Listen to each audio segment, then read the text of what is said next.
back to my channel. This week we have our next character breakdown. It is the first of 3 for my Game of Thrones characters. March has unintentionally become my protest month for the fact that there is no new Game of Thrones this year. Not that I'm in a hurry for it to end, but I just don't like that there's no new Game of Thrones this year. As I said, we have the first of my 3 Game of Thrones characters, and the first one is Emmrella Stark. Yes, yes, yes, yes. I made a Stark. Game of Thrones, for those who don't know and have clearly been under some kind of rock for the last however long, is a fantasy show that takes place in a country called Westeros. It's very complicated and not something I can explain easily. But there are different families called houses, and each house is fighting for their right to have what they deem to be theirs within their country. That is literally the easiest way I have to explain it. Emmrella is part of the Stark House, who are the Wardens of the northern part of the country in Winterfell. I made Emmrella because I wanted to take my own stroll through Westeros and just see what I could do. Emmrella is the eldest daughter of Ned and Catelyn, and like her little brother, has a deeper connection to the old gods and the children of the forest than the rest of the Stark children. When I sat down to create Emmrella, the show was entering its 3rd season, and things were getting really messy. I can still remember sitting in the living room binge watching seasons 1 and 2 with Tessa in preparation for the new season. I'd never watched it before. She had. One more thing I can blame on her, or rather 3 more things I can blame on her, but I digress. Either way, Emmrella was my first jump into this very, very complicated world. As you guys know, research is my thing. When it comes to new characters, I was actually just doing a bunch of researching, but when it comes to new characters, research is my thing, and the amount of research I did for Emmrella before even picking her name was ridiculous. But given how warped and strange and a million other things this world is, I needed to know as much as I possibly could before I started creating. Unique to nearly all of my characters, Emmrella wasn't a work in progress from the start. Other characters, you know, as I write, they develop more and, you know, bits and pieces of them find their way to lock into place. Emmrella, I had her completely plotted and planned from the get-go. I didn't... What's what I'm looking for? I didn't want there to be any chances that I could forget something or just slip something in there or that something wouldn't fit. I did my research 100% complete, and then I made sure everything that I wrote for her fit into the world. Everything about her. Hair color, eye color, differences from her siblings, her secrets, all of it. I had it all planned out. And I haven't made a lot of variations off that initial plan. Yeah, she's grown and she's changed, but the core of who she is exactly the same, and it's not going to change. The easiest part of writing Emmrella is her bond with her direwolf. Before any of you ask, no, I did not kill her wolf. I have no plans on killing her wolf. Much like Ghost in Nymeria, Wisp is still alive. And like Ghost is still with Jon, when we see him, Wisp is still with Emmrella. The bond that Wisp and Emmrella have is similar to the bond that Bran has with Summer, but it's different as well. The connection they have, it can only be described as otherworldly, and it comes from her link to the Children of the Forest. Anyone familiar with the books that inspired Game of Thrones knows that Bran, Jon, and Arya are all wargs, meaning they can enter the minds of animals, mainly their direwolves, and view the world through their senses. Emmrella's bond with Wisp goes beyond that, but at the same time it's also very simple. While yes, she can see the world through Wisp's eyes, they seem to know what each other is thinking and can anticipate each other's moves, feel each other's feelings, stuff like that, or at least it seems that they can, you know. Their relationship is also extremely simple. They love each other unconditionally. It is a trusting, caring bond. There's no one Emmrella trusts more than Wisp, and the same with Wisp to Emmrella. And that all comes from, I've always been an animal lover. My family has always had cats. Any dog I see, I must stop and pet and become friends with. Animals are drawn to me and I am to them.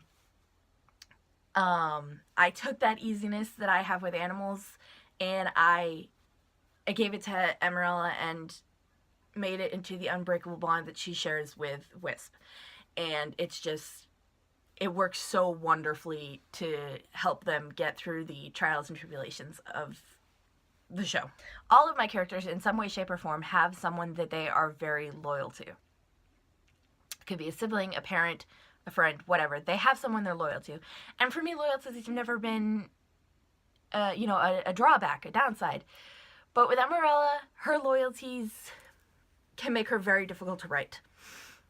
She is strong and steadfast in her loyalties.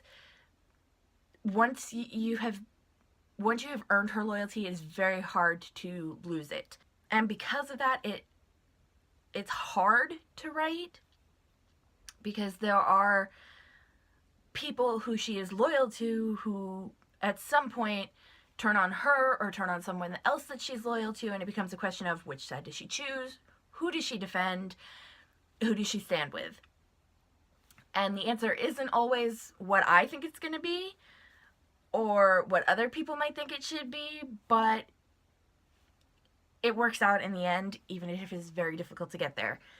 Like, take into consideration Bronn. Emmrella trusted him. And then when he turns his back on Tyrion, no matter how much Tyrion understands, Emmrella was betrayed. She felt betrayed on Tyrion's behalf. And then Bronn ends up working with Jaime, and that's a whole other thing which we'll get into at another time.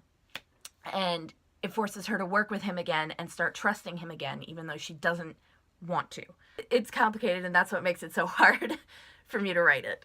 With Emmrella, the best memories I have writing her is her relationship with Tyrion. Theirs is a true, loving brother-sister bond, and it's gotten them both through so much. They both know what it's like to be different, and that's what initially created their friendship. From there, they proved time and again that they were trustworthy and loyal to a fault. Emmrella will stand by Tyrion's side no matter what, though she has no issue telling him when he's being thick and an utter idiot. And Tyrion will defend Emmrella to his final breath, even though that is the last thing she wants. The bond between them is just so genuine and pure. I can't help but love every scene that I write for them.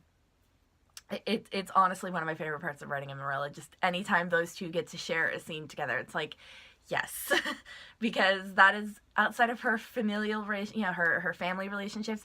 Tyrion is the first friend she made outside of Winterfell, and it has stuck with her through everything. The thing about Emmrella is the main thing that makes her different is she has visions.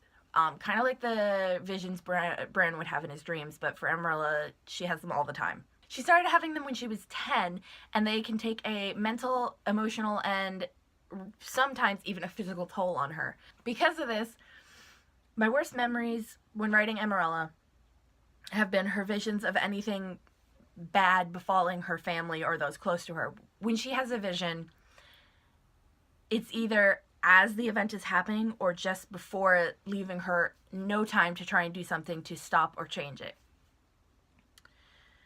While she does have visions of positive events, they are so rare. She's a Stark, so they're so rare that there's no way for them to balance out the bad. And she has no idea when they're going to hit her. There have been so many times she's been blinded by a vision that has left her utterly defenseless. It's beyond count. But I say, again, she's a Stark. They weren't built for easy lives, and Emmrella is no different. When I started writing Emmrella, it was honestly just to have a bit of fun in the Game of Thrones universe. It was just such a different show from what I'm used to. I wanted to try my hand at sticking my own work in there. And, I wanted to see, ultimately, I wanted to see if I could make a Stark who would survive. And while, yes, I have killed characters before, I haven't found a reason to kill her. And I just wanted to see where I could take her. Now Emmrella is such a a force and a presence within Westeros. I'm not sure I could kill her. I mean, if I had no way around it, I imagine I would cross that bridge. But it's just the way I've created her and the way I've written her into it. She's there. She is there for the long run. I will never kill Wisp. I am very against killing animals, even just in writing.